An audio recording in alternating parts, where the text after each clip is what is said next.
वैदिक पर्सपेक्टिव के इस YouTube चैनल को सब्सक्राइब करें, वीडियो को लाइक व शेयर करें। ओम त्वं नो अग्ने तव देव पायुभिः मघोनो रक्ष तन्वञ्च वन्ध त्राता तोकस्य तनये गवामस्य निमेषं रक्षमाणस्तव व्रते। तुम हे अग्नि, देवकर्म करने वाले, आदर किए जाने योग्य, अभिनंदन किए जाने योग्य, हमारे लिए तुम्हारे आजीवन रक्षा साधनों द्वारा आय पंचमांश देने वाले धनवान की रक्षा करो और शरीर की त्राण करने वाले हो, पुत्र के पुत्र पोता की गमन की जाने योग्य, भूमि इंद्रियां वाणी किरण की अपलक रक्षा करने वाले हो तुम्हारे व्रत में।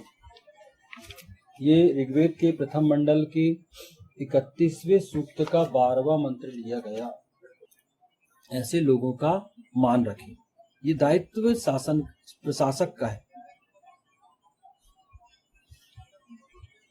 कि गमन की जाने योग्य, भूमि इंद्रियां वाणी किरण की अपलक रक्षा करने वाले हो तुम्हारे व्रत में। यदि व्यक्ति ईशान के द्वारा निर्धारित नियमों व्रतों का पालन करने वाला हो, अन्य लोगों को प्रकाश की ओर ले जाने वाला हो, दिव्यकर्म करने वाला हो, सबके द्वारा आदरणीय अभिनंदन किए जाने योग्य हो, तो उसके व्रतों से गमन की जाने योग्य लड़कियों और औरतों की सदैव रक्षा होती है। हाँ, मतलब यदि कोई व्यक्ति जो हो वो परमपिता परमेश्वर ईश्वर के द्वारा जो निर्धारित नियम है, जो सृष्टि की जो नियम है, उन नियमों का, उन व्रतों का पालन करने वाला हो और लोगों को प्रकाश की ओर ले जाने वाला हो, सुंदर कर्म करने वाला हो, हमेशा सत्कर्म करता हो, तो ऐसा व्यक्ति क्या है, सबके द्वारा आदरणीय होगा, सबके द्वारा उसका आदर किया जाएगा, उसका स्वागत किया जाएगा, अभिनंदन किया जाएगा। क्यों? क्योंकि वो उसने अपने कर्मों से अपने लिए वह स्थान निश्चित किया। तो हम देखते हैं समाज में जिनका हम आदर करते हैं तो उनमें कोई विशेषता तो होती है, तभी तो हम उनका आदर करते हैं ना। क्यों? क्योंकि उनके अंदर एक विशेषता होती है। आप ऐसे किसी व्यक्ति का आदर नहीं कर सकते जो उस आदर के लायक नहीं है।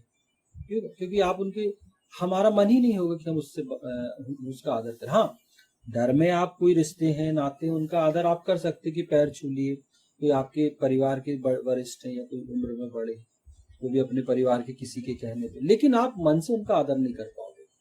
तो उनका आदर कौन ऐसे लोग जिनका जो आदरणीय है, जिनका सभी आदर करते हैं, अभिनंदन करते हैं, तो वो उन्होंने अपने नियमों से, क्योंकि वो ईशान के बताए हुए नियमों पर, सृष्टि के बताए हुए नियमों पर वो चले, वो आगे बढ़े, उन्होंने उन नियमों पर आचरण किया और अपने लिए समाज में एक स्थान बनाया, तो वो सबके लिए आदरणीय। तो ऐसे व्यक्ति जो है वो आदरणीय। तो ऐसे जो व्यक्ति होते हैं तो उनके व्रतों से गमन की जाने योग्य लड़कियों और औरतों की सदैव रक्षा होती है। हाँ, ऐसा जो व्यक्ति है, आदरणीय जो व्यक्ति है, वो हमेशा समाज में औरतों की, लड़कियों की हमेशा रक्षा करेगा। क्यों? क्योंकि हमें मातृशक्ति की रक्षा तो करनी ही चाहिए, औरतों की, लड़कियों की रक्षा हमें करनी ही है। और यहाँ पर एक बात और निकल के आ रही है कि उसके व्रतों से गमन की जाने योग्य, गमन की जाने मतलब जो जिनसे हमारा विवाह होता है, जो लड़के हैं, जो विवाहित लड़की, विवाह योग्य लड़कियां होती हैं, जिनसे आप विवाह करते हो, जिन लड़कियों से, और वो आपकी पत्नी बनती है, तो उनकी रक्षा होनी आवश्यक है। तो वो कौन करेगा? ऐसे ही लोग करेंगे। ये जो विशेषता ऊपर बताई गई है कि ईशान के द्वारा निर्धारित नियमों का जो पालन करते हैं, सृष्टि के नियमों को जो मानते हैं, दिव्यकर्म करने वाले हैं, ऐसे लोगों को ही ईशान कहता है कि आपको विवाह करना है और लड़कियों का, औरतों का आपको जीवन बनाना है। क्यों? क्योंकि जब पति पत्नी मिलेंगे, जब आप खुद अच्छे कर्म करने वाले हो, तो आपका जिससे भी विवाह होगा, जिस लड़की से विवाह होगा, आप क्या करेंगे? आप हमेशा उसका सम्मान करोगे, उसके मान सम्मान की रक्षा करोगे। फिर आप दोनों के मिलन से जो संतान उत्पन्न होगी, वो भी तो इस समाज को कुछ देगी। आपका क्या दायित्व हो जाता फिर कि अब उसका निर्माण आपको करना है। तो ये क्रम चलता रहता है। वेद के जो नियम है, ईशान जो है, वेद में कोई भी बात अनावश्यक ईशान ने नहीं करा। हर बात का एक महत्व है। आज ये नियम हम पर लागू हो रहा है, कल हमारे बच्चों पर लागू होगा, कुछ समय बाद हम नहीं रहेंगे, लेकिन वेद तब भी रहेगा, ये नियम तब भी रहेंगे। तो ये जो लोग पढ़ेंगे वही इनसे मार्गदर्शन प्राप्त करेंगे। क्यों? क्योंकि ये क्रम जो है सृष्टि का, ये समाप्त नहीं होने वाला। सृष्टि तो चलेगी, आज आप हैं, कल आप नहीं रहेंगे, आपके बच्चे रहेंगे, उसके बाद उनके बच्चे आएंगे, उसके बाद उनके बच्चे आएंगे। तो ये सृष्टि क्रम चलेगा, लेकिन वेद स्थिर है। वेद के नियम, ईश्वर के नियम, परमपिता परमेश्वर के नियम सभी के लिए। तो जो इसका पालन करेगा तो सृष्टि आगे बढ़ती रहेगी, सृष्टि में एक शांति रहेगी, व्यवस्था रहेगी, एक बहुत ही अच्छा माहौल रहेगा। तो यही एक्चुअल में यही परमपिता का आदेश है कि मैंने सृष्टि आप लोगों के लिए ही बनाई। और भूमियों की रक्षा होती है, मतलब जहां आप रहते हैं, जिस स्थान पर रहते हैं, जिस देश में रहते हैं, उनकी रक्षा भी इसी माध्यम से होती है। जो अच्छे व्यक्ति होंगे, जो चरित्रवान व्यक्ति होंगे, वो उस भूमि की रक्षा भी करेंगे। अपने देश समाज की रक्षा करने में वो कभी पीछे नहीं हटेंगे, क्योंकि वो ऐसे ही लोग कर सकते हैं जो ईशान के नियमों का पालन करते हों, दिव्य कर्म करने वाले हों, अग्नि हों, सुसंस्कारिक हों। वही व्यक्ति औरत की भी रक्षा करेगा, लड़कियों की भी रक्षा करेगा, और उससे जो विवाहित होंगी उनकी रक्षा करेगा, और देश की भूमि की रक्षा भी वही करेगा। और इंद्रियों की रक्षा होती है, वाणियों की रक्षा होती है, तथा किरणों की रक्षा भी उन लोगों से होती है। इंद्रियों की रक्षा होती है कि आपकी जो इंद्रियां हैं वो सही मार्ग पर चलेंगी, आप अपनी इंद्रियों को सही रास्ते पर लेके जाएंगे। वाणियों की रक्षा होती है, वाणी मतलब होता है कि एक तो वेद वाणी भी है, फिर यहाँ बुद्धि से भी उसका तात्पर्य लिया गया कि वाणियों की, ज्ञान से भी लिया गया कि वाणियों की रक्षा होती है। ज्ञान का भी आप संरक्षण करते हैं, बुद्धि का संरक्षण करते हैं, उस ज्ञान परंपरा को आगे बढ़ाते हैं, अपनी आने वाली पीढ़ियों को देते हैं, तो उनकी भी रक्षा होती। क्यों? क्योंकि ये ज्ञान समाप्त नहीं होना चाहिए। ये नहीं होना चाहिए कि आप ही इससे लाभान्वित हों, आगे आने वाली पीढ़ियों के लिए भी तो वही मार्गदर्शन होगा। और किरणों की रक्षा होती है, मतलब प्रकाश की रक्षा होती है।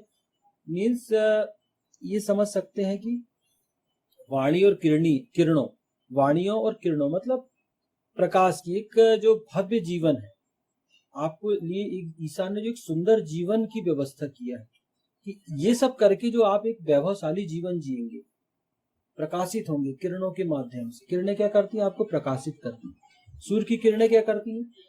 जैसी रात होती है हम सब सोते हैं, जैसे सुबह होता है तो जब सूर्य निकलता है तो वो सारी किरणें जो है अंधकार को नष्ट कर देती है। तो यही आपकी जो सत्कर्म की जो किरणें हैं, मतलब आपके वैभवशाली जो जीवन है, प्रकाश के रूप में जो आपको वैभवशाली जीवन मिलेगा, उसकी रक्षा होगी। वो जीवन ईशान हर किसी को प्रदान करना चाहता है। इन पर कभी किसी प्रकार की असुरक्षा की परिस्थिति निर्मित नहीं होती। ईशान के अटल नियम, सृष्टि के नियम यह सुरक्षा प्रदान करते हैं। और जो सत्कर्मी व्यक्ति होगा और जो प्रशासक सत्कर्मी है, जब ये लोग एक दूसरे से मिलते हैं, जो सत्कर्मी व्यक्ति और जब वो अपने राजा की का सहयोग करता है, अपने सत्कर्मी राजा का सहयोग करता है, तो कभी भी असुरक्षा की परिस्थिति निर्मित नहीं होती। क्यों? क्योंकि जहां राजा अगर शासक अगर जवाबदार है, शासक बिल्कुल अलर्ट मोड पे है, और प्रजा भी शिक्षित है, प्रजा भी अलर्ट है, प्रजा भी एकदम तैयार है हर चीज के लिए, तो कभी असुरक्षा की परिस्थिति निर्मित नहीं होती। क्योंकि राजा के कर्तव्य जो है वो राजा करता है, प्रजा के जो कर्तव्य है वो प्रजा करती है, तो एक संतुलन बना रहता है। तो यही चीज, कभी जो सत्कर्मी रहेंगे, सत्कर्म करने वाले रहेंगे, तो असुरक्षा की परिस्थिति निर्मित नहीं होती। होती दुष्ट करते हैं, दुष्ट ये प्रयास हमेशा करेंगे कि वो ऐसी स्थिति निर्मित करने का प्रयास करेंगे कि आपकी सुरक्षा को वो खतरे में डाले। लेकिन जो सत्कर्मी लोग रहते हैं वो खूब उनकी कुटाई करते हैं, धुनाई करते हैं,